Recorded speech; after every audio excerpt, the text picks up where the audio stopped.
Miss Joey Cruz. Miss Joey Cruz, nandito po ba? Yes, Mr. Chair. Okay, Asan po siya? Asan po siya? Ayan. Oo. Gusto ko lang punta, alam nyo, sa totoo lang, marami po akong natatanggap na bashing eh. Hindi ko pinapansin. Hindi ko pinapansin yon. Katulad ni Kabayan, hindi ako naiinsulto, hindi ako nababagabag, hindi ko pinapansin, eh wala namang katotohanan yun eh. Ano? Kaya hindi ko pinapansin yan. Alright. Ngayon, ang gusto ko lang pong sabihin kay Miss Joey Cruz, in one of your vlogs in YouTube, you directed this statement sa akin. No? Akin mismo. Unang-una, hindi naman kita kilala. Hindi naman kita kaaway. Wala naman akong ginawang masama sa'yo. Tama ba ako, Mr. Chair? Meron po ba akong ginawang masama sa inyo? There is no personal action. Kaya nga, Mr. Chair, sagutin mo lang ako. Meron po ba akong ginawang masama sa inyo? No Meron ba? Wala? None, Mr. Wala. Wala akong ginawang masama sa inyo, ha? Pinapatunayan nyo yan, ha? Pangalawa, hindi nyo ako kilala. Tama ba, Miss Joey Cruz? You do not know me personally. Correct, Mr. Chair. And Mr. Chair, I do not even know Miss Joey Cruz personally. Am I right? Correct, Mr. Chair. But, you made a statement against me. O ito, babasahin ko ha. O, ang sabi mo, ganito, kung abante, paswelduhan ka ng taxpayer, gago. Tinawag mo akong tinawag mo akong gago. Oh, bakit? Ba't mo ginawa sa akin yun? Gusto mo ba akong umiyak ngayon sa'yo? Sabihin ko, ba't mo ginawa sa akin yun? Bakit mo ako tinawag na gago? Bakit po, Mr. Chair? Please, yes. Mr. Chair, and I think it is already established that we do not know each other personally. Ano po yung pakilakas nga po? Hello, Mr. Chair? Mr. Chair? Okay. I think it is already established that we do not know each other personally. Therefore, the statement was said based in a not personal way, but it is an observation of my reaction. Mr. Chair, meron ka pang salita. Your observation is that I'm gago? Is that your observation? This pertains to the public function as I perceive it, Mr. Chair. No, you're public what? Public action, Public Mr. Chair. action. So you mean that is the public that is actually telling me that I'm gago? No, Or Mr. is it Chair, you? the statement Let me came ask from you, me. Mr. Chair, is it you? Yes, Mr. Chair. So you were the one that said that, right? Correct, Mr. Chair. Ayun. Pero hindi mo ko kilala. Wala akong ginawa masama sa'yo. Yes, Mr. Chair. It What is your already right to established. tell me that I'm gago? Because I am a citizen of What the is your Philippines. right to tell me I'm gago? That is part of my freedom of speech, Mr. Oh, Chair. is that right? Yes, Mr. Chair. So your freedom of speech is to tell a person that he is gago? Freedom of speech ba yan? My freedom of speech, part of my freedom Ang of galing speech is mo. to react Ang on the galing mo. action of Ito a pa, public official. sinabi mo ha, in another post, ito sirahin mo. Pero alam mo, kaya tayo nagmi-meeting dito, para mini-mention ko ito, no? Pero sa totoo lang, hindi ko pinansin yan, matagal na yan eh. Di ba?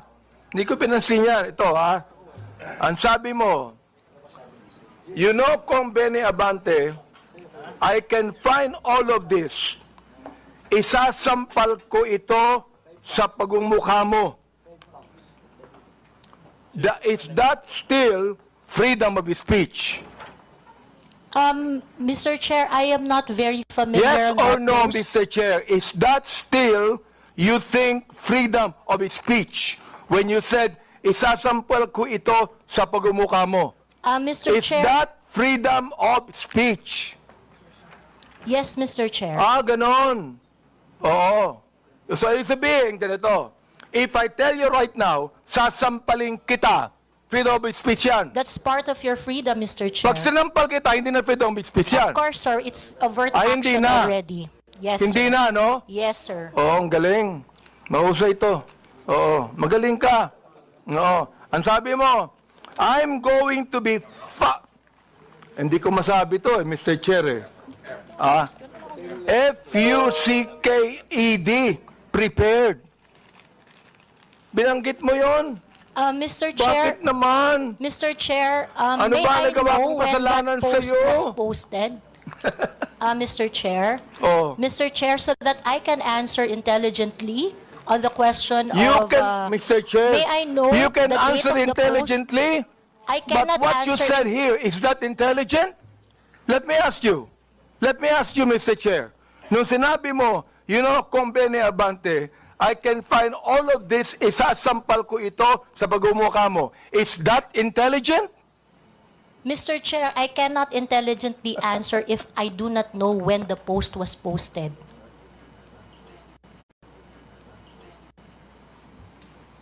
You don't know, Mr. Yes, Chair? Mr. Chair, I think in a day I post maybe 50, Well, 50 posts in a day. I would like to understand, It Mr. means, Chair. Mr. Chair, that you can post something today and you forget that tomorrow. Am I right? That is correct, Mr. Chair. That's very likely. So, pakiklaro nga, Mr. Chair. Ano yung isasampal mo sa pagmumukha ko? That is why, Mr. Chair, for me to intelligently answer your question, I need to know when it was posted. Well, we are going to get the date when this was said. Thank you, Mr. You would Chair. be able to know.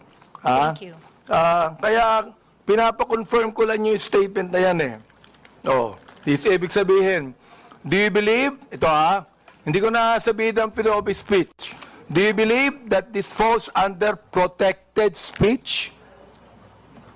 I'm so sorry, Mr. Chair. May you please repeat Do the you question? believe that this falls under protected speech? Mr. Chair, like I said earlier, I would like to know first the context of the post. But rest assured, Mr. Chair, that when I post in my platform, I make sure that it is a reaction on the news or public action. As a political observer, I always practice. Miss Cruz, is this a political statement? You were saying a political observer. Is this a political statement? Do you believe that using profanities, insults, and malicious accusations online represent fair and respectful, intelligent discourse? Except as part of your statement, Mr. Chair, the malicious imputation you said, I accept that. The rest that you said, yes, it is part of the healthy public discourse. It is part of what, Mr. Chair? Healthy public discourse. O therefore, pag binanggit natin using profanities, insults, and malicious accusations, that is, anong tawag mo doon?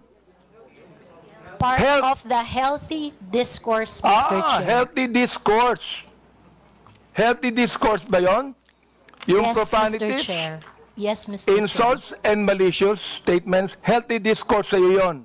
Yes, Mr. And that's Chair. the reason why, Mr. Chair, that we should now actually craft a legislation to put a stop to Ms. Joey Cruz, who seemed to be intelligent, and a woman using profanities, malicious insults, saying it is healthy.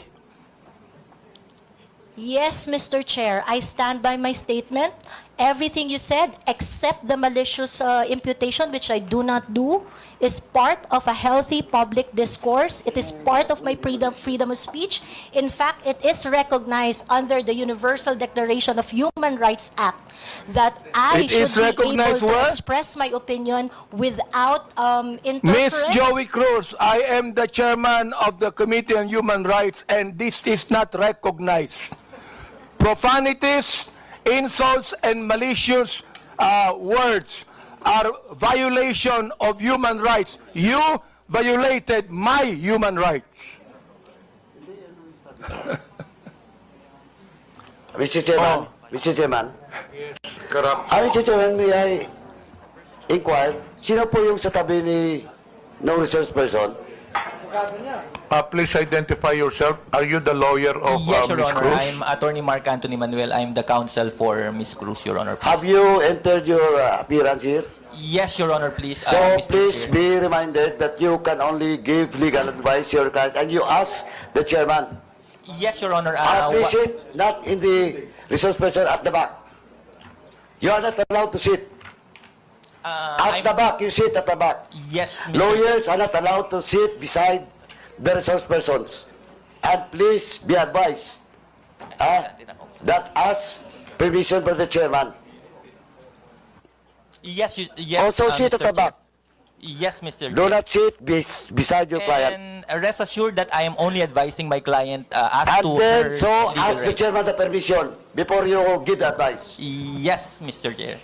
Also sit at the back. Thank you, Mr. Chairman. Thank you, Mr. Chair. Attorney, please comply.